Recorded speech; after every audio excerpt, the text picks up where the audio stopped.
When CNN announced new leadership and a structural shakeup to stop its ratings freefall, I thought, hey, maybe they actually want to be taken seriously again. Well, apparently their strategy to recapture lost viewership is to turn themselves into the Jerry Springer of cable news. The View's Ana Navarro got into a hysterical shouting match against Republican strategist Sir Michael Singleton, and things were so off the wall that CNN host Abby Phillip had to cut to commercial break. Enjoy. Years of neglect and letting people walk into here without any process at all, and now you're trying to gum up the works to keep them here. A lot of them came in. A lot of them came in with parole. A lot of them came in. CNN polling shows 54% of Americans want Mr. November Abrego polling Garcia showed Donald back. Trump won the That's election. CNN polling. November public polling, is shifting. We are a sovereign nation, and you cannot just come into our country illegally whenever the heck you want, because we can't do it to any other country on the face of this earth. Asylum is a legal right. If you come in illegally, you have to leave. Americans are tired of that. We do not have unlimited resources. You know who was here We have to illegally care with a for our own people deportation order? first. Marco Rubio's grandfather. All right, let's. We're not talking about Marco Rubio. Oh, now Anna. we're not? Now that's No, not relevant? it's not No, relevant. I'm talking It's not about relevant Marco to this Rubio because Marco conversation at Rubio all. used to be an advocate for TPS for Venezuelans, and Marco Rubio used Well, to I'm be not Marco an Rubio, advocate and for let me Nicaraguans tell you and my Cubans. beliefs. No, If I you know come you're into not. this country illegally, you are going home. Simple as that. We do not Listen, have unlimited resources I think in a this lot of country Americans. to take care of other There's people. a hell of We a have lot our of own people, guys. other than the first, black Anna. people who were brought here as slaves who came to this country illegally. They're From a not lot the of same as different- black people who were brought here against our That's will. exactly what I They just said. decided I to said walk there is their a butts lot of across the people border. There's a other big than the difference. black There is people. a big That's difference. exactly what There's I a just big said. difference. That's Chair Michael, exactly what I just Chair said, Sir Michael Michael. and Look Anna. and act indignant. That's Okay. exactly what It's I not just about said. acting I- indignant. Yes, it is. let me You just heard me Chair say Michael. that other than the black Anna people and Chair came Michael. as slaves, High there ground are here. a lot of people from Chair many, Michael, I think many you countries actually that came misheard here what illegally. I think you misheard what she said. No, he purposely misheard it. She said. I purposely Yes, misheard she it. did. So now you're in my Chair brain? Michael, listen to me for Is just a second. Is that where we're going? You Chair think Michael, I would listen to me say for a I second. would have advocated Anna, for black please people stop. my entire life and Anna, say something like that? Anna, Give me a Because damn you've break. advocated for black Anna, people, please great. stop. Congratulations. Last time I checked, I'm black. You're not. Okay, Chair Michael. That's right. I'm Latino, and my people are being racially It is- profiled. it is- and And do I have to unfairly remind you the history of my people? Chair Do you Michael. want to I have go to- there? no, I Do you don't. really Okay, want to go we're there? gonna and go never to break. hide I know your the own? history. Raul, You're we're going to kidding go me. to You know break. why? Raul Because Reyes, history thank you people very much for have joining us. Everybody else, hang tight. History was not We'll be right back. erased when I was studying history like the Yeah, you just gotta love how indignant Ana Navarro was when she's the one who racialized the entire conversation and brought in cleverly disguised non sequiturs like the Marco Rubio argument that had nothing to do with anything. She had no intellectual arguments. That's why she had to go primal. That's why she had to racialize the conversation, because she had nothing of substance to add. And talk about choosing the 20% of an 80-20 issue, right?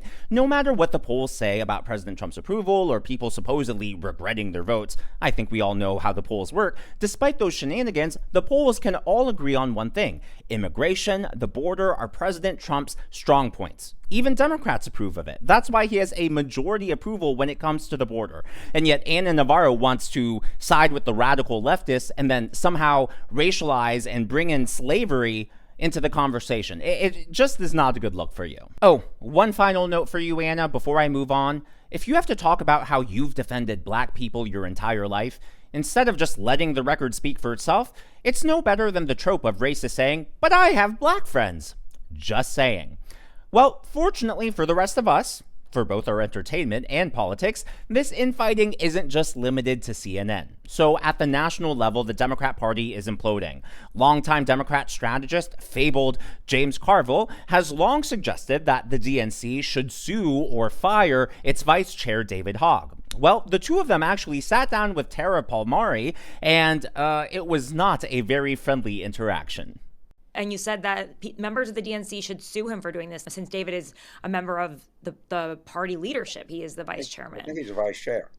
Yeah, he's vice chair. Let me be very specific. I think it is abominable that an official of a political party who is being paid or supported by that political party to go out and raise money to defeat members of the same party. I think that's a jackassery of the highest level. James, can you tell me what if you want to beat Republicans, of which of course lefties never do, they never even run against them. That's one thing. I'm not into beating Democrats. I'm into beating Republicans. And will tell you right to your face, I think it's abominable that you have anything to do with the DNC and you're going to go and raise $20 million to beat other Democrats. It is officially hog hunting season at the DNC, and you just gotta love it because this shows that they're going through their own power struggle between insurgents and the far left radical base of the party against their establishment. But what James Carville was saying was completely false. They've always put their thumb, they put their fist on the scale for their preferred candidates. Let's not forget what happened in 2016 with Hillary Clinton and Bernie Sanders. They've always played shenanigans when it comes to superdelegates to force the favorite forward. So, you know what? I'm not going to complain about any of that because the more time the Democrats spend infighting, the more time the Democrats spend arguing over the future direction of the party, the less time they'll have to actually fight back against President Trump, which also means the less time they'll have to create their own alternative policy ideas and create a platform that will strengthen them for the midterms in 2028. So right now, they're fertilizing their own demise, and I have absolutely no complaints. Well, while the DNC is focused on hog hunting, Kamala Harris is spending her time thinking about elephants. So yesterday, Kamala Harris gave her first national speech since she lost in historic fashion. It was dubbed her comeback speech, and she spent at least a minute of it talking about elephants. Here's just the first 30 seconds of that. In fact, please allow me, friends, to digress for a moment. Okay. It's kind of dark in here, but I'm asking for a show of hands. Who saw that video from a couple of weeks ago, the one of the elephants at the San Diego Zoo during the earthquake? Google it if you've not seen it. So that scene has been on my mind. Everybody's asking me what you've been thinking about these days. Well, is that really what you're thinking about? She really is the funniest person she knows. I don't think I've ever seen her without a cackle, just saying. So what she was talking about was there was a big earthquake on the West Coast, and apparently whenever there are earthquakes, elephants, they actually feel it before it comes. A lot of animals do. And what they did was they formed a circle, and all the babies got into the middle. So the analogy was that she was making there was that we Democrats protect the weak. We're stronger together. We are a community. Which, to be fair, it's not that terrible of an analogy, but it just kind of falls flat when you're laughing your way through it, especially when you're saying we have to come together because President Trump, he's a would-be dictator, he's an authoritarian, he's the next Adolf Hitler. For some reason, I have a hard time imagining people in Nazi Germany actually laughing when they were talking about Hitler. If President Trump is so dangerous, if we truly have to come together to protect ourselves and protect the vulnerable among us, is that really a laughing matter? And the sad part is that was actually the strongest moment of Kamala Harris's entire speech. In fact, it was so bad that Caroline Leavitt actually addressed it today at the White House during her press briefing. Just to add on the Kamala Harris point, I think I speak for everyone at the White House. We encourage Kamala Harris to continue going out and speaking engagements. I think that's the most polite, brutal takedown I've ever seen. You just gotta love it. So Kamala spent the speech talking about how we have to protect vulnerable communities. Presumably, she's talking about illegal immigrants as well as transgendered individuals. Well, many of you know that one of the Tesla attackers, someone who firebombed a Tesla dealership in Kansas City, is actually transgender. So Owen was arrested and thrown into jail, but a liberal judge let Owen out of jail because he couldn't receive gender-affirming care in prison. Does that not sound like special treatment or privilege? I wonder what kind of word salad Kamala Harris would serve up to discuss this. Bria and John, the government wanted Owen McIntyre to spend the time before trial behind bars, but the judge in Boston sided with the defense in this case, which cited multiple medical issues facing the 19-year-old, including autism spectrum disorder, gender dysphoria, and ADHD. McIntyre's attorney argued the teen should be released citing serious and ongoing medical needs and treatments that could not or would not be provided while in federal detention. The defense filing says McIntyre is being treated for depression and since March has been receiving gender-affirming care. That care would likely be interrupted or terminated in federal custody. Sure, it sounds like there are other things going on, but the vast majority of news reports make it clear that the gender-affirming care was the cornerstone of Owen being released from prison. In today's video, I would like to recognize USMC Carr and Stacy L. Thank you as always as members of today's Governor's Club. These are people who have tipped or given super thanks to the channel. I am so glad you enjoy the videos. Thank you so much, and thank you for being here.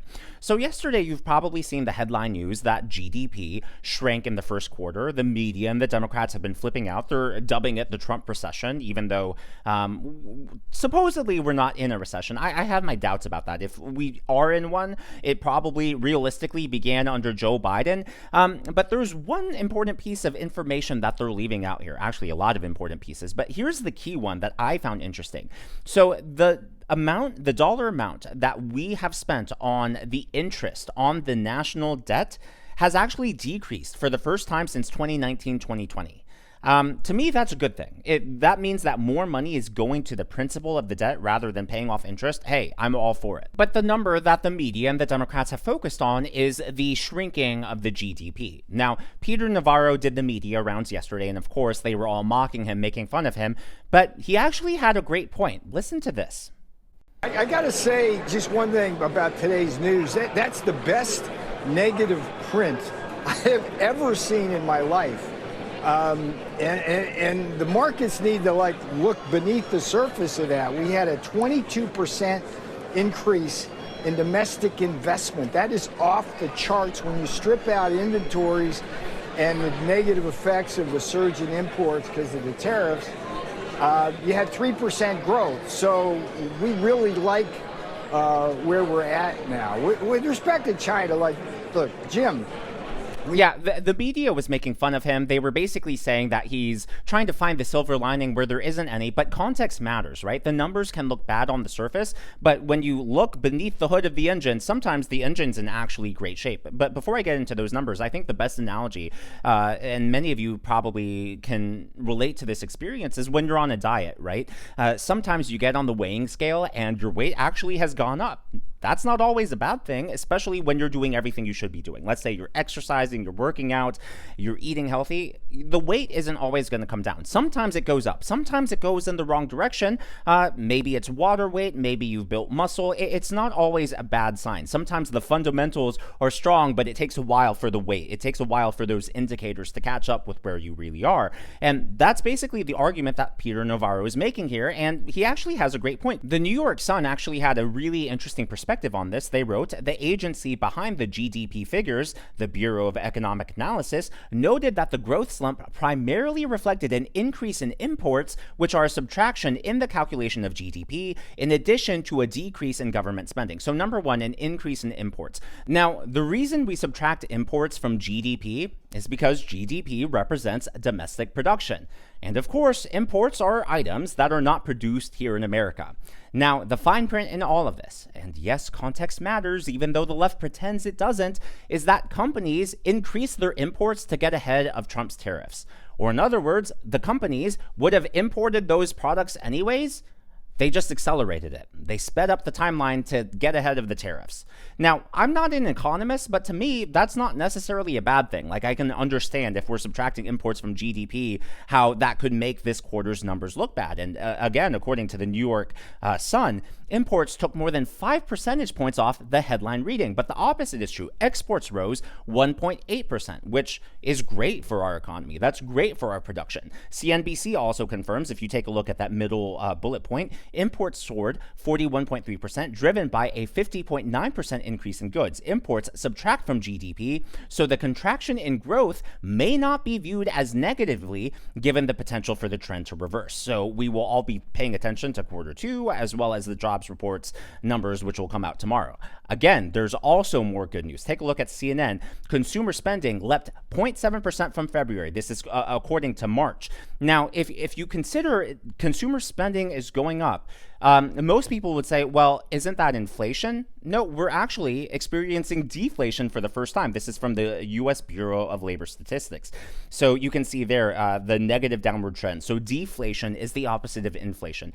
Most of the time they talk about inflation coming down, but when inflation comes down, prices are still going up. Like if we had, we didn't have these numbers. I'm just using this as an example. If we had 5% inflation in February and then 3% inflation in March, inflation came down, but prices still went up. They still went up 3% in March, right? But now that we have deflation, in other words, prices are coming down, yet consumer spending is up. To me, that shows that consumers, despite all the polls and surveys showing that consumers are worried, when it comes to their actual habits and activities, maybe they're not so much. And by the way, consumer spending didn't just go up during March. According to the Wall Street Journal, consumer spending, the economy's main engine, rose at 1.8% in the first quarter. So yeah, there are a lot of good economic indicators that the mainstream media isn't talking about. But of course, I'll talk about them here because I don't want to just parrot the talking points from the MSM. But as always, all of that is just my opinion and analysis. That's what's going on in the world of politics from my point of view, and I would love to hear from you. So what do you think is going to happen with David Hogg? Do you think he'll last his full term as DNC vice chair, or do you think they will perform a coup and kick him out from his position? Let me know your predictions or maybe your hopes and wishes down in the comments below. Based on the comments on the last video, it does sound like we are going to do a kitten name guessing game. I'm going to think about a few clues, but I'll announce that here shortly, and it won't be as long as the last one. Like, this will be pretty fast, and we'll also do a giveaway as well, so be on the lookout for that. If you haven't already, please be sure to give me a thumbs up if you enjoyed this video. I know it's a simple thing to ask, but it really does help me reach more viewers like you in the algorithm. Be sure to smash that subscribe button and to check out one of these videos.